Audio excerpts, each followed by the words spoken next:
So I guess this placement is a 12-month placement. So we are recruiting at the moment for September start date. So it is the start of the school year in September, and we do have teaching placements throughout South Korea in both large cities and small towns across the country. So it is a nationwide program. So I guess from karaoke and K-pop to visiting the Apson Park, there is loads to do on your days off. So South Korea, I suppose, is known as having the fastest internet connection in the world. Now that we're all on Zoom calls, on Skype, on WhatsApp calls, FaceTimes to everyone, I suppose you'll feel so much even more connected, I guess, with being over in South Korea, with 92% of its population being internet users, which is unbelievable. So I suppose we do have an option to teach in both private schools and public schools as well over there. So there's loads of opportunities, and we do have a dedicated team over there that will help you find the right choice for you. So obviously we are your main point of contact over here, and we will be with you throughout this whole journey. So on the lead up to before you travel, to when you're deciding to go, your pre-departure call, when you arrive over in South Korea, we will be in touch with you. We will always be there for you, and we will never lose sight of that. If you wanted, if we could follow you on social media, so on and so forth, and to be so jealous of your amazing opportunities, we would really, really love that. But I guess it's also really, really, really good that we do have a dedicated team on site in South Korea that can help you with those little things when they come up, and they're there for you, but we'll always be there as well on this journey. So I suppose there is different options if you're a morning person or an evening person, if you would prefer small classroom or large classrooms, or rural or urban. There's loads of different opportunities. So I suppose just to talk about what is actually included in the internship program, everyone probably wants to know, first of all, what is the salary? So depending on your experience, whether you do have teaching experience or whether you don't, or what your qualifications are, the salary does range between 2 million to 2.3 million South Korean won. So I hope I'm saying that right. So it just depends on your qualifications and your experience. So that works out at around 1,500 to 1,800 euro a month. So it is a high competitive salary, and it would be one of our highest salaries that we do have for this, any internship programs that we do have. What's also included in this package is a 120-hour Premier TEFL course. So you need to have this qualification in order to join the placement. So this is the primary qualification that you need in order to become a TEFL teacher, and it's a requirement. So that's included in the package, as well as a 30-hour teaching young learners course. Now, I guess many of you, I can see some familiar faces, I can read some familiar names. If you're already TEFL qualified with us, don't worry, we do always give a special discount for those who already have a course, so they will not need to actually do this course prior to heading over. If you already have your certificate, that is amazing. You will get a flight reimbursement, which is fantastic, and it's always something that it's great to have, and that would come within your first month's paycheck. So I suppose once you get over there, you're after working for a month, it'd be nice to get your first month paycheck, and then also flight reimbursement. When this program actually really, really reminds me of when I was teaching in Abu Dhabi. It kind of is like nearly the exact same what's included in the package, and also like a lot of the lifestyles and things like that is a good bit is the same. So I suppose that's the same thing that happened to us once we had to pay for our flights going over there, and in our first month's paycheck we actually got the reimbursement. So we put that towards doing something nice for the weekend, traveling somewhere within the country, and you know, a nice treat, because I suppose we'd already spent that money on the flight months and months before that, so it was great. You do have your accommodation for 12 months, which is amazing. So it is a studio apartment that you will get, and I suppose a lot of people might ask if you're traveling with a friend, if you're traveling as a couple.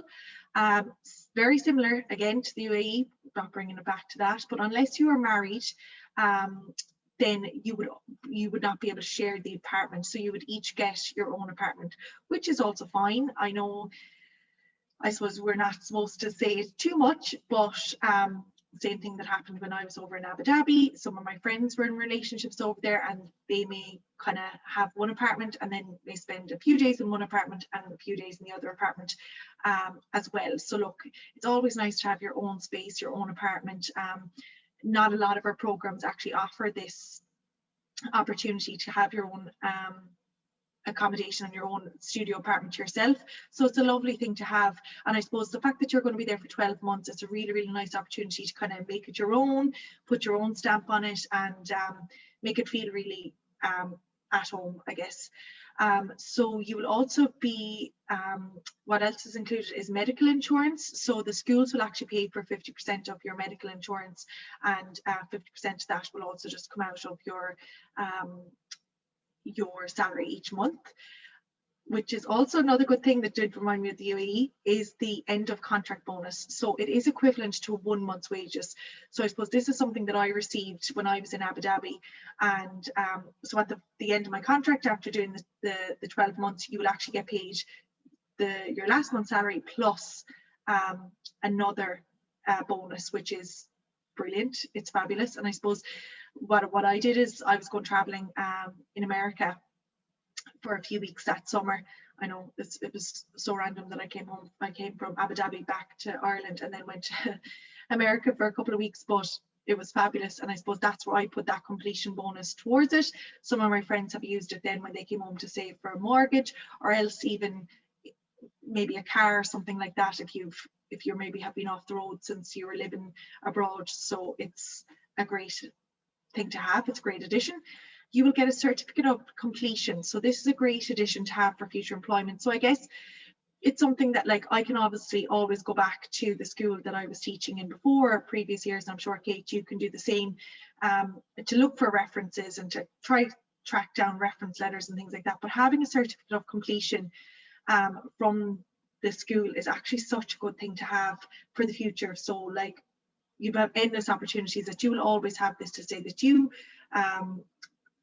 completely immerse yourself in a whole new country, a completely new culture, and you have done this 12-month placement. So it's a really, really, really good thing to have. And I suppose it's always something that you'll have in your CV with you forever, like your TEFL qualification.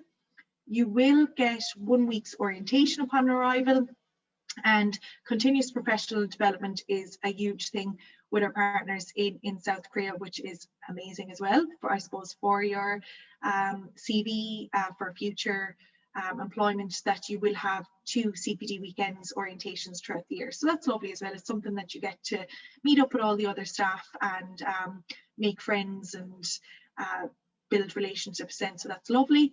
You will get airport pickup, ongoing in-country support. So I guess that's what we said there. You'll have us here in Ireland left there following your Instagram accounts and being so jealous. And then you will have obviously our partners over there, that they will be in-country support as well. And the favorite part of all is the chance of a renewal contract. So without any fee or anything like that, you do have a chance to obviously renew the contract. Bear in mind now that you, please God, get on very well over there and that you're quite successful, which I'm sure you all will be, then you can be offered a chance to renew in South Korea itself. Maybe if you did want to move to a different part, it is a nationwide program. So you may want to go to an urban area, you may want to go to a more rural area, one of the bigger cities. So you'd have a chance to do that. But also our partners have contracts with different schools worldwide as well. So it is a very exciting opportunity that you may get the travel bug and be gone for a couple of years. So it's great. I hope I'm not going too fast for all of you now or anything like that. So if you do have any questions in the meantime, just you can start typing them in. So I guess, what do you need to organise before travelling? So legalisation of your bachelor's degree. So that is a requirement that you do need to have, is a bachelor's degree first of all, and then you do need to actually get that legalised. This is mandatory across a lot of countries. It used to be for Vietnam and China, but now I guess a lot of other countries are following suit. I had to do it for teaching in the Middle East. My cousin has had to do it as well for teaching in other countries as well. So it is coming in as a requirement. You do have to be 21 years or older. So if you are younger than 21 years, we do have different options of internships throughout the year. But for this one, it has to be 21 years or older. Sorry. Visa assistance is given. So obviously our in-country support team in South Korea are going to help you out with the visa assistance. It does take about 4 months, I suppose. Pre-COVID times, this would be a bit easier to kind of get through this whole process. But now when it comes to moving to a different country, trying to get your contracts up, your visa, everything like that, it's going to take a lot longer.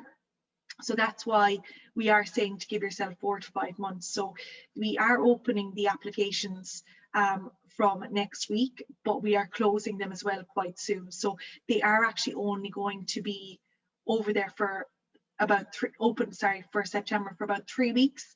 So I know it is quite a big decision to make and a big opportunity. So I suppose it's something that you will need to think about, but we do need the applications in by the end of April. But I'm sure Kate is going to touch on that as well. So travel insurance, I guess no one will be budging or leaving the country anymore without travel insurance. And flights, obviously you will have to organise them, but there is a reimbursement, as I said, in your first month paycheck. A budget, so I suppose something that we always say to people is when you're saving up to maybe go abroad, the one good thing about the fact that there's a 4 month say waiting time before you can head over in September is that you do have that chance to save up. Because you're not going to be getting paid until 1 month, the first month in, it can be a bit tricky. So I suppose when I arrived over in the Middle East, it was literally like you're getting to meet new friends, you're joining, like I joined the GA team, things like that. So you're socializing quite a bit. And obviously you want to explore the country, you want to see what things are like. So like we do say, like, anticipate that before you go over and don't be stuck. And there's nothing worse than you wanting to say, oh, I can't head out tonight because I'm waiting on the last week's paycheck. Now, if you don't want to head out and you want that as an excuse, that's fair enough. But you know, if you don't really want to be missing out on these opportunities when you get over there just because you're scrimping and waiting for your first month's paycheck to come through. So that is a very important factor to consider. A police check is what they require, but we call it a Garda clearance certificate here. So I suppose just by going into your local Garda station, explaining to them that you are planning on moving to South Korea and you need it for visa purposes, and they'll give you a form there, you'll sign it and they'll stamp it and send it off to the superintendent in your local area, or else you may actually have to send it off yourself, depending on your local station. Vaccines, you should consult your doctor on it. It's not the COVID vaccine now, it's just vaccines in general. And I suppose should there be regulations in place in another country, expenses that you may have to consider would be a COVID fit to fly certificate for a test within a certain frame before departure. This is nearly mandatory, guys, across everywhere now. I suppose that you do need to have a negative test within a certain amount of time frame. It's not even to do with the countries that you're traveling to at this stage, it's actually to do with the airlines itself. So they will require that before you go over there. And I suppose you know, you can always get the other tests like PCR tests and stuff like that, but it might be a cost of €8 that you'll have to consider.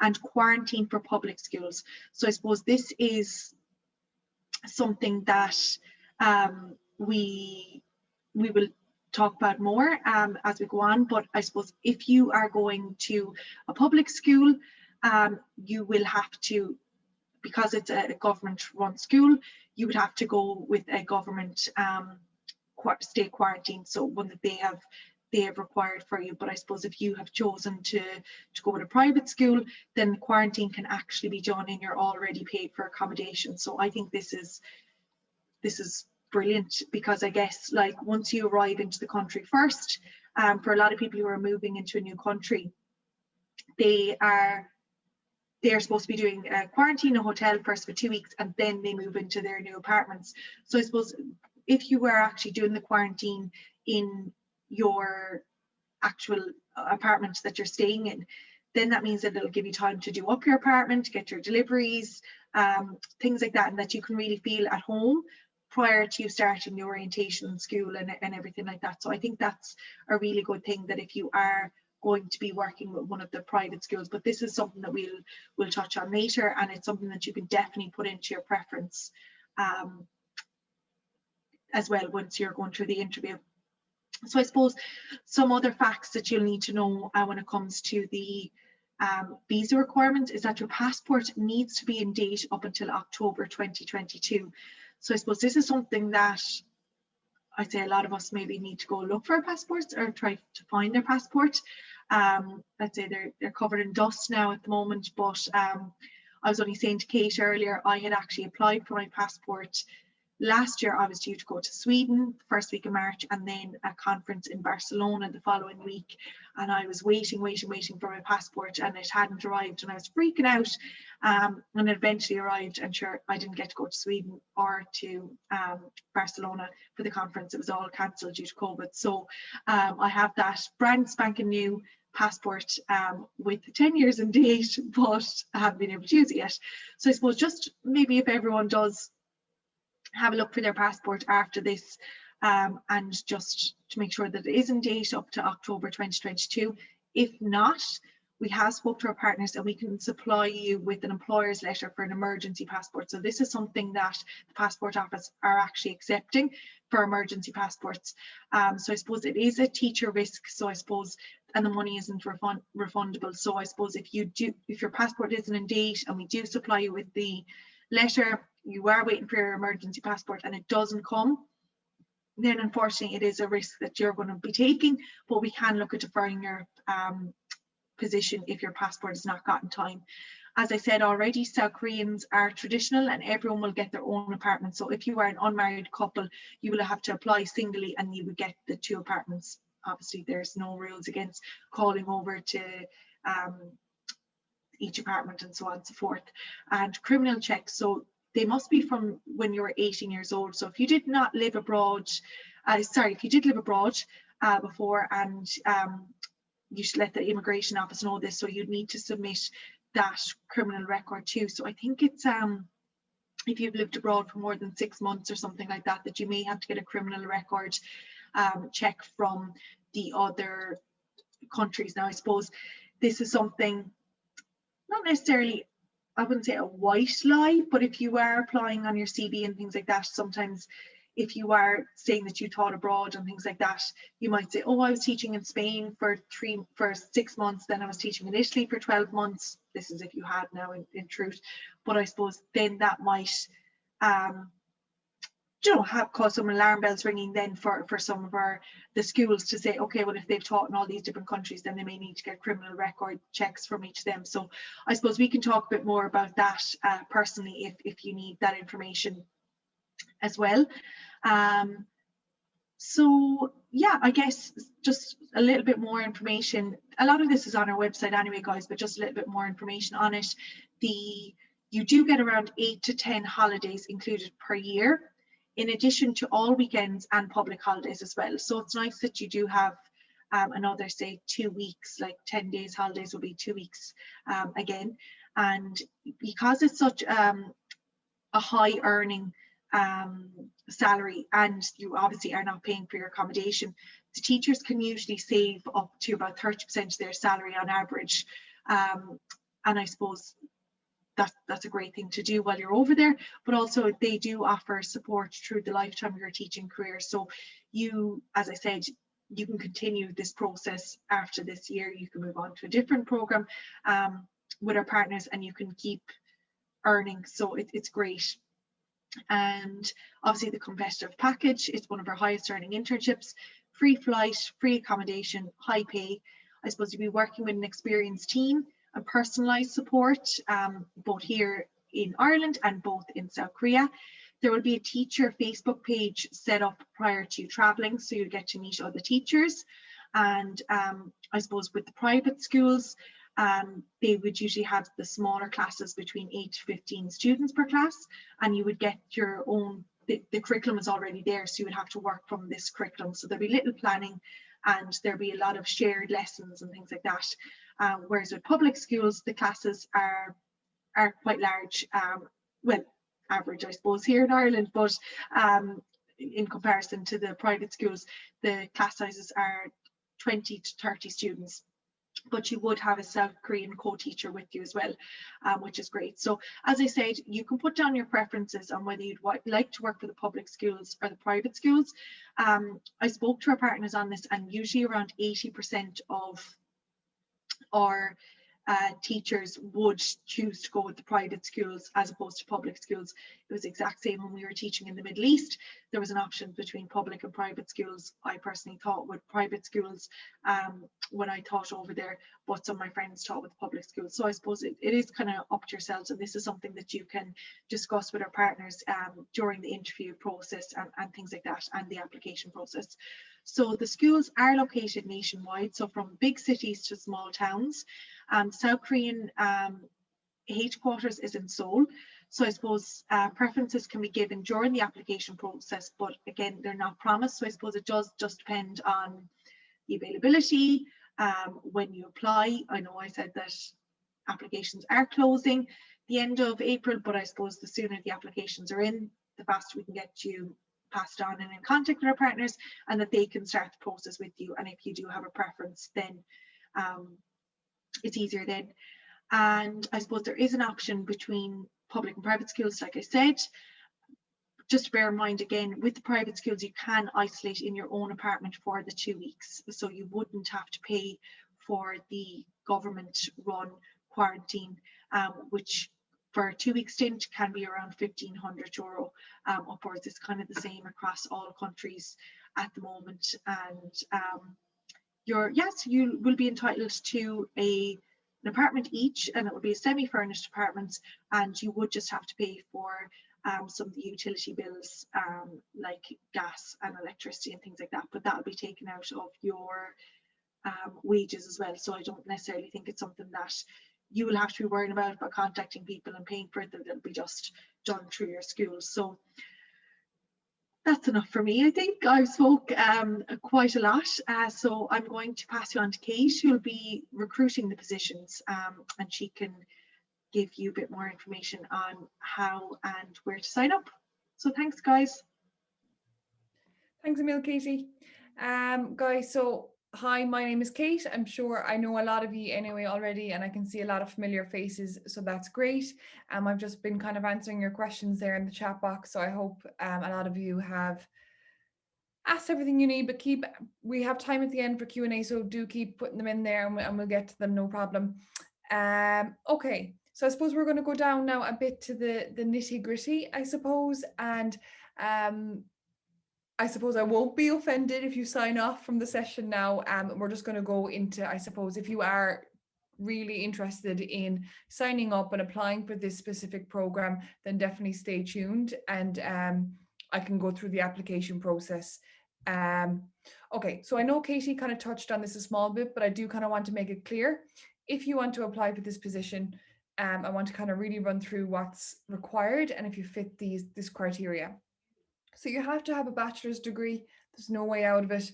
There was a message in the chat box there about saying they have a bachelor's and a master's. Can they give their master's instead? So that's perfect. You have to have TEFL training or TEFL certificate covered. It can be from any TEFL provider as long as it is accredited and a legitimate TEFL provider. If you've done your TEFL training with us, you will be entitled to more money after tuition fees because you've done the training with us. We do need a clean criminal background check, and I know Katie went into that. If you've been living abroad for 6 months and things like that, they'll need to check in on that. You do need a passport from a native speaking country, so Ireland, USA, Canada, Australia, New Zealand, and South Africa. Now, if we were speaking with our partners, and they do make exceptions for people for example, who have a very, very high fluency level. And I'm only mentioning this as there was a question in the chat box. For example, if you've been living in Ireland all your life, but you know you've a German passport, then I would recommend applying if you have a very good fluency level. Okay, the next thing, you have to be in really good health, mentally and physically. Well, I mean physically, I suppose no serious health conditions. You on your, like, a doctor's certificate, you'd have to have no serious health conditions. And I suppose when we talk about mental, kind of in a really good place, is you are in a new culture, a new school, you know, it's not easy. And we do want people to have a really good headspace when applying and moving to South Korea. You have to be available for 1 year minimum, okay? And that's a big thing about this program. A lot of our internships, I suppose, would be a small bit shorter. You know, they'd be like 4 or 5 months, 6 months. But this internship, you know, it is a commitment of 12 months, and we need people who want to go and are happy to stay the year.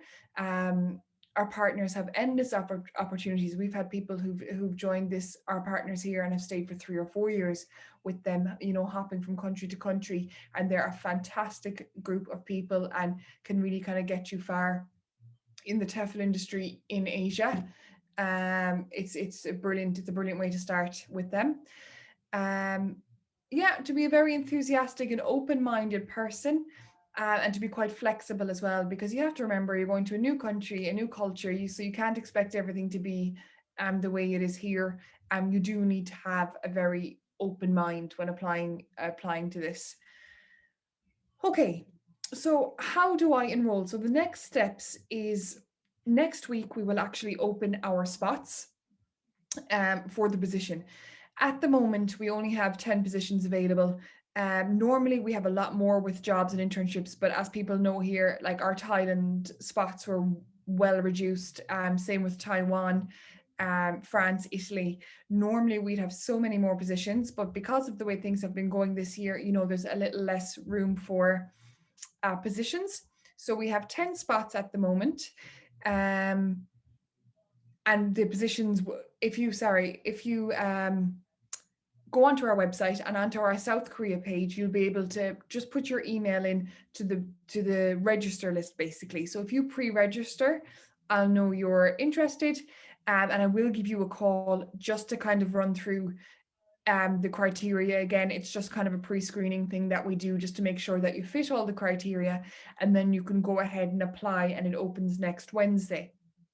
So the enrollment fee for this, all this internship, so including the accommodation and the training and all for the whole year and everything like that, the full price is 1,090. And as well as that, if you've attended this webinar and you've put your name on the list, there is an early bird, like we did with our Thailand program, and it's just giving people who are interested priority. So that will bring it down to 990 for the people here today and pre-registering their names. Yeah, so as we said, the applications will open next Wednesday. I actually don't even know what day next Wednesday is on the calendar. What's next Wednesday? I don't even know what day it is today. So it's the 7th. So Wednesday the 7th, our applications will officially open. But please put your name on the waiting list today. It's just an email. If you are interested and you want to sign up to this program, just so we can know and get you pre-screened and everything like that before Wednesday, and all that kind of business is done. Those applications will stay open for 3 weeks, but it does work on a first come first serve basis. So for example, if those 10 spots fill in 24 hours, then we just close the program, and that's it until the next round. So that is the application process. Do we have any kind of questions here before I kind of go into the end of it, that anybody else wants to throw into the chat box? I will be all sending you an email tomorrow as well, to the link to the pre-registration. But just so you know, it is on our website. If you just go into South Korea, I'm actually just going to paste the link in here for you guys as well. and you can enter your email address. It'll just say enter email, and you can do that there. Okay, Phoebe, I can see you were talking about, mentioned this placement is only for native speakers for the various countries mentioned. Any idea whether an Asian passport is accepted? So again, Phoebe, normally it's only from native speaking countries, but depending on how good your fluency level, there is room for 10% exception. So, depending if you studied all your life in a native speaking country and your fluency level is just a C2 level, basically. So it's kind of case by case individual, but if you want to put your name down on the list, I can give you a call and kind of go through the pre-screening. And I think I could probably let you know a little bit better once we go through that on the phone. So feel free to put in your email, and I will get on to you. Okay. Any other? I finished my undergrad this year. Does that give me enough time to apply? Good question, Matthew. I actually don't know. So could you let me know there when you'd officially be getting your certificate? Because you do need to get it legalized. So you'd need to have the hard copy and everything like that to go through the legalization process and things like that. So if you could let me know when you'd officially have the hard copy in your hand.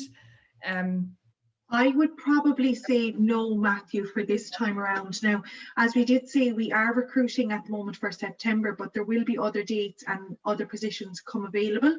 It's just because everything is so strict, and because there is such a lengthy process with getting the visa and everything like that, that if you physically don't have your bachelor's degree now, it would just stall and add on more time as well. So I would say for this round in September, no, but definitely for afterwards or anything like that. And if you do know when you actually will have the official hard copy, then we'd be able to have a better insight into when you could apply for it as well.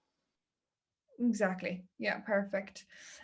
Muriel, how do you get your certificate legalized? So if you're talking about your TEFL certificate or your bachelor's degree, I don't know, but we do have a fantastic blog on our website that kind of goes through the ins and outs of legalization and how to do it and things like that.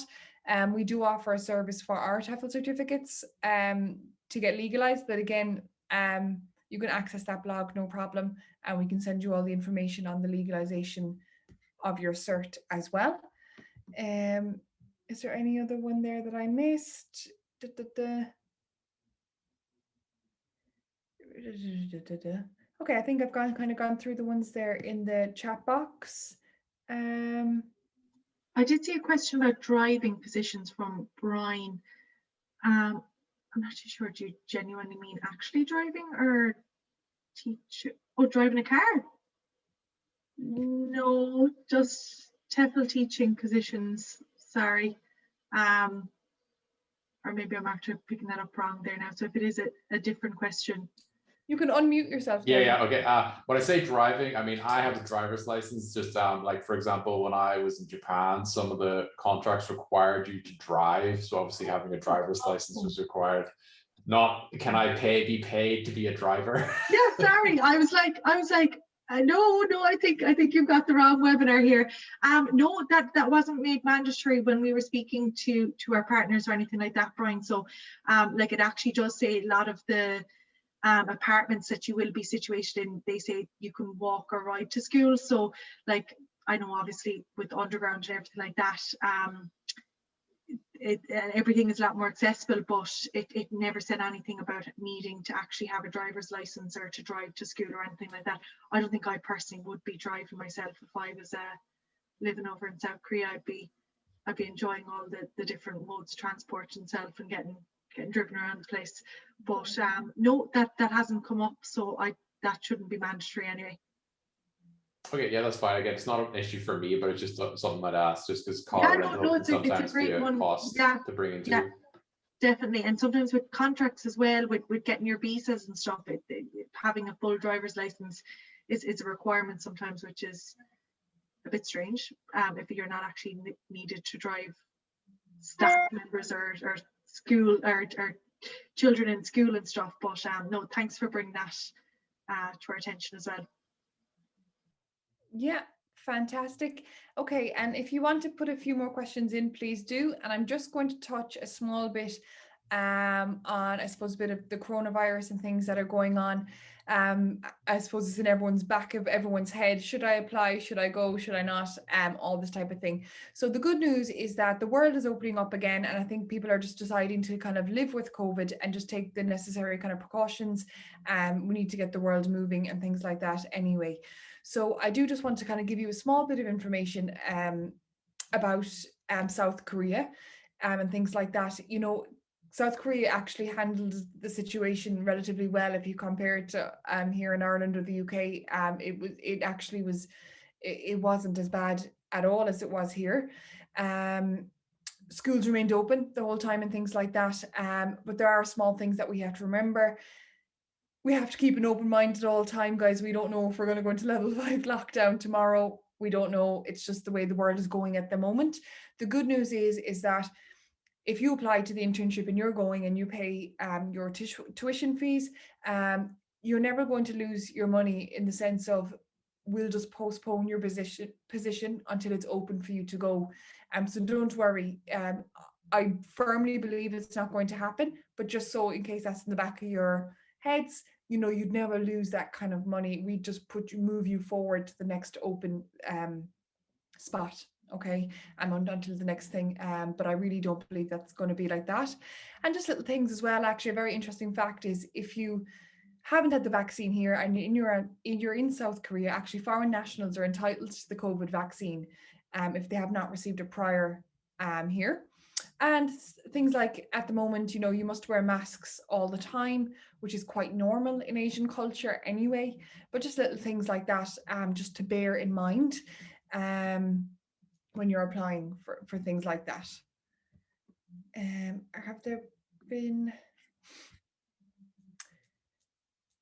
Are there any placement options still in South Korea that are less than 12 months? Not with us, unfortunately, Sarah. And to be honest, not in general. South Korea are a country that do like to have 12-month placements. And just with my own experience and working with different kind of partners in South Korea, it's always been like 12 months.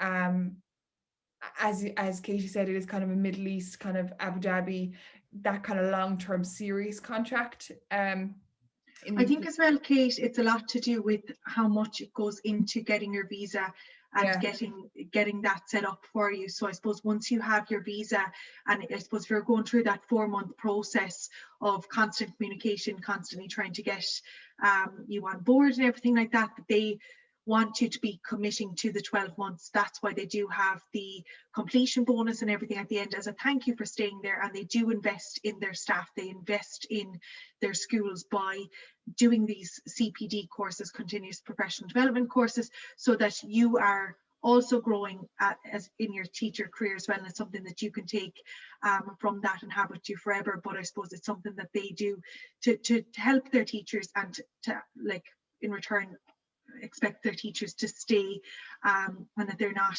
abandoning a classroom full of kids. I suppose from my own teaching experience, there's nothing worse. I used to teach kindergarten, and there's nothing worse when a teacher may have to leave.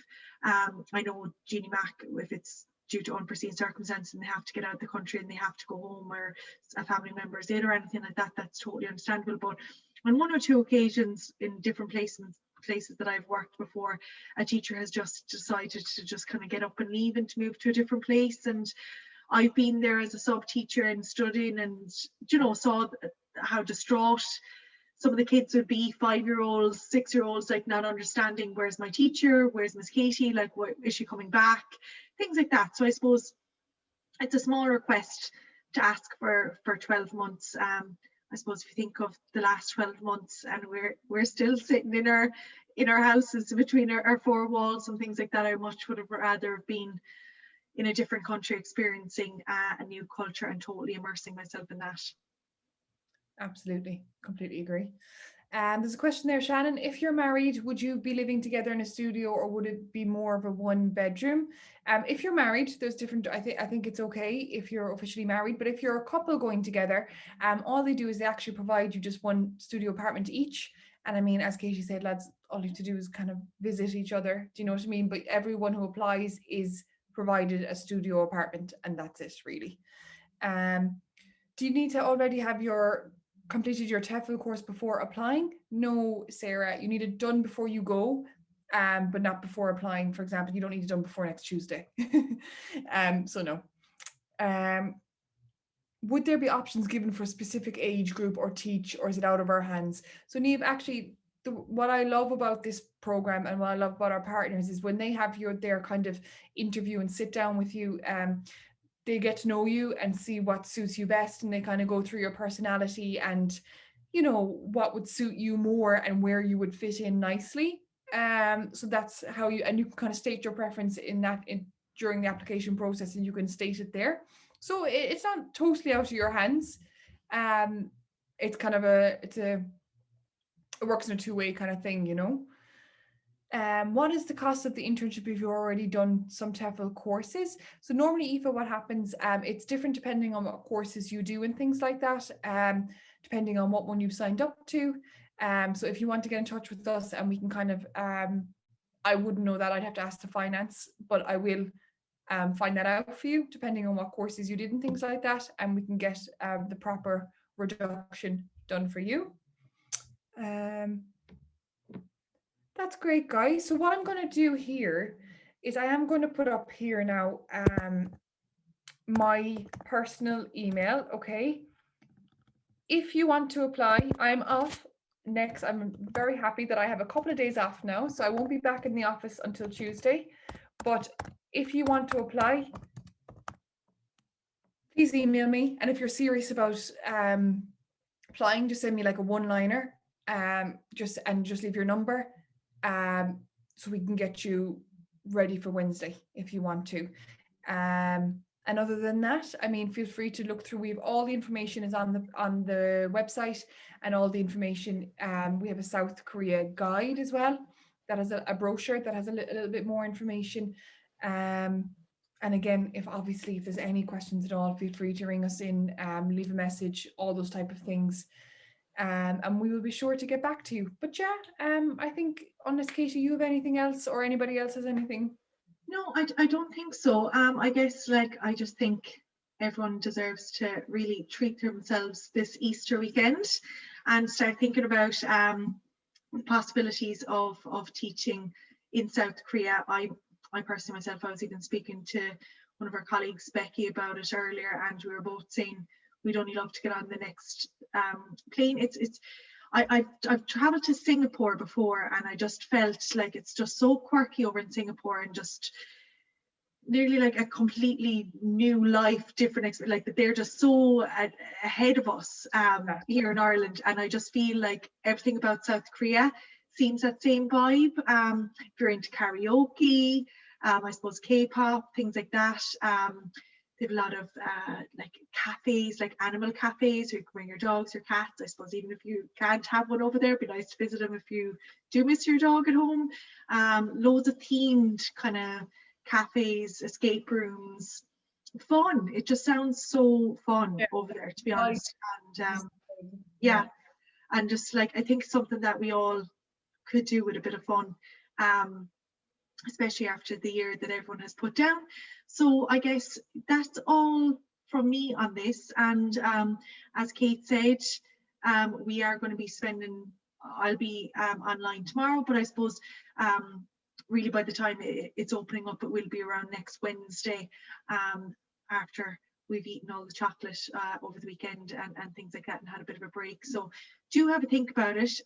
Pre-register if you have any interest at all. I don't know, did Kate say that earlier, that we only have 10 spaces available? So I suppose it is limited in that sense. So if you are interested in it at all, before committing to any payment or anything like that, I definitely would pre-register straight after this, so that we can get you on the list, and that Kate can get calling you then next week when we do have things up and running. Yeah, I think that's it for me as well. And guys, thank you so much for listening, as always, and we really appreciate it. And yeah, we'll talk to you all very soon. Hopefully a couple of you will be jetting off to South Korea in the not so distant future. All right. Fabulous. Take care, guys. Have a lovely weekend. Happy Easter. Thanks a million. Bye.